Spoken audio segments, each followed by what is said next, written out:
Welcome everybody to our first episode of The Social Matters. My name is Linda. I'm Adam. And we are talking about social topics that relate to everybody in our community.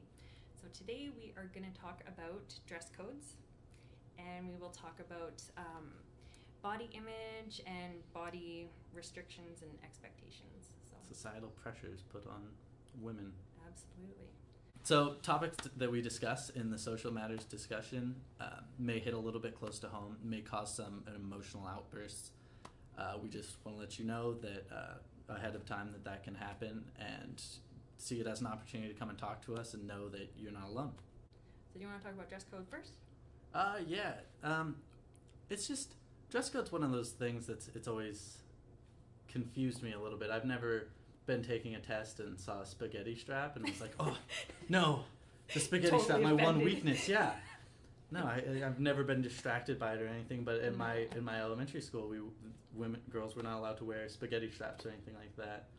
And so I always thought that was one of the more like peculiar ones, and I never thought that shoulders were anything extremely sensual, but it was just kind of the pressure put onto them. And there was one girl who was she was basically ostracized by it. She was made to go home and change, and like had her mom, and like she started crying, and she just felt terrible about wearing a spaghetti strap. I don't even think it was like a dress; it was like a shirt, like a tank top. Was it a school where they actually had a dress code like implemented? Yeah. We had a dress code. Couldn't wear a hat, couldn't wear a spaghetti strap, anything. Oh, okay. Your bra couldn't be showing. If you wore a skirt, it had to be at your knees. Yeah. I feel like dress codes take away people's individualism. Exactly. Nobody wants to go to a school where you look the same as everybody else. Yeah. As long as you're comfortable in what you're wearing, there should not be a problem at all. Yeah, absolutely. In my opinion. Which is what we're here to discuss, our opinions. Our opinions. Yep. And we would love to hear everybody else's opinions as well. So make sure to write them in the description down below. And subscribe. So we can read, yes.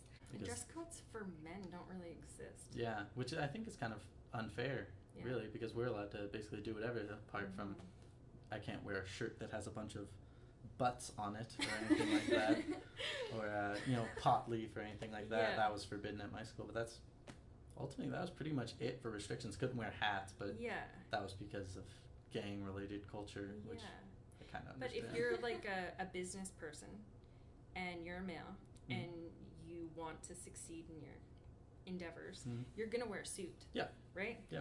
And that is a choice. I don't know if that's a dress code, because you could probably be somewhat successful even if you just wore like your normal jeans and whatnot. You might khakis and a button up or something. Khakis and a button up.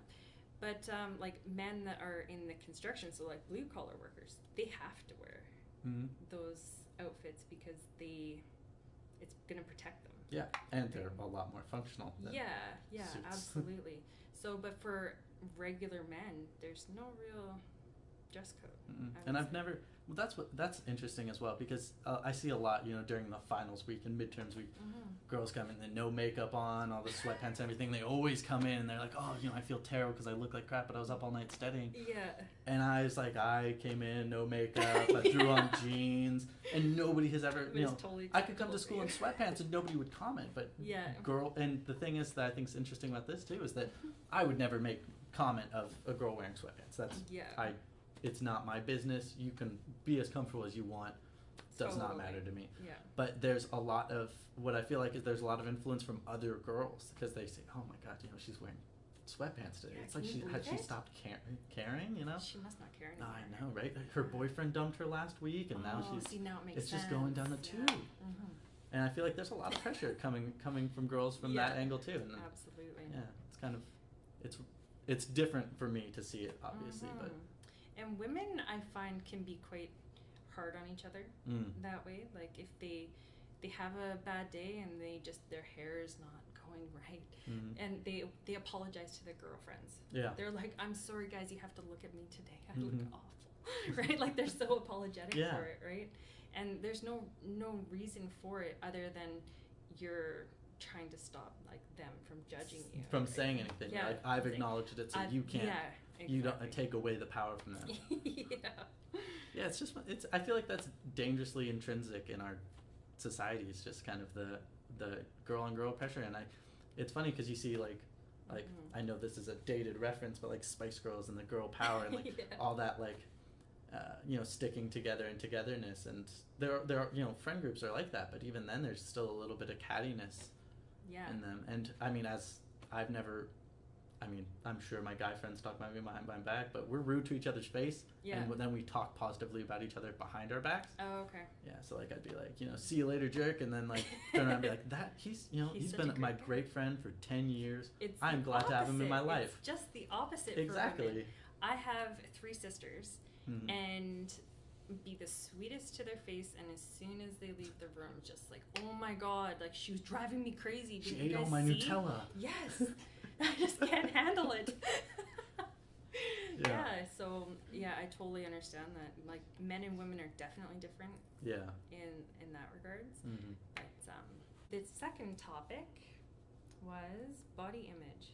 So what do you think about that? Body image is actually, I was doing some research into how, because I'm obviously a male and I identify as a male, about women's struggle with the body image thing. And one of the things that I found was very interesting was somebody was talking about how the big campaign right now is everybody's perfect, you're perfect, all that kind of stuff, and then there's so much pressure, be yourself, but a lot of people nobody's perfect. No. So these girls are getting all these conflicting messages, and sometimes they're have their head full of I am perfect and everything's good, and like that's a great message as long as you're confident.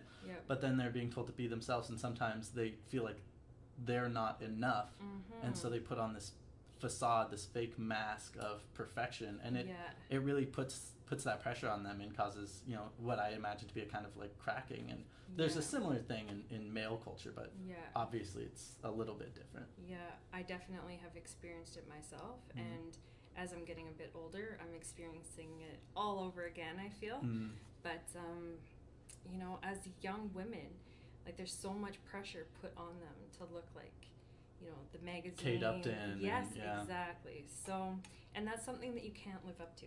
Nobody can. Yeah, and I was a pretty, I'll say I was a fat teenager, and like the kids would tease, call me names, whatever, but it was never like anything like really that bad, and I just kind of tossed it off or whatever. But I know a lot of women who have struggled with their weight, and it's a totally different beast, because there's so much pressure from all angles, and they feel like I can never get a boyfriend if I don't lose this weight, and there's a lot, and they basically think of their self-worth as being reliant on their figure and on their looks, and that's just not the way I think society should be structured. I think it should be based on worth, and your worth is so much more than your body. I absolutely agree, 100%. Yeah, that's awesome.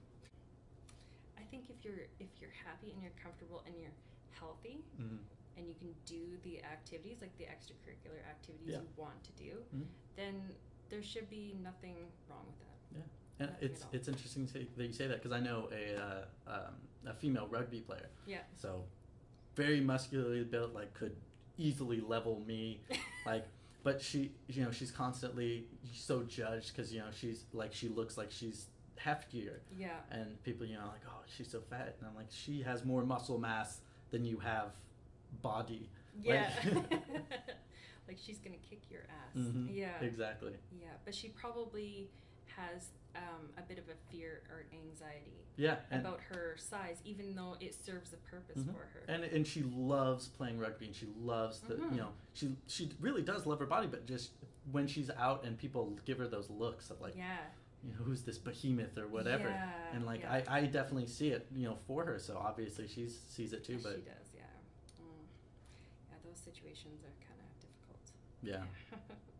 So we would like to hear what everybody else has to say. Absolutely.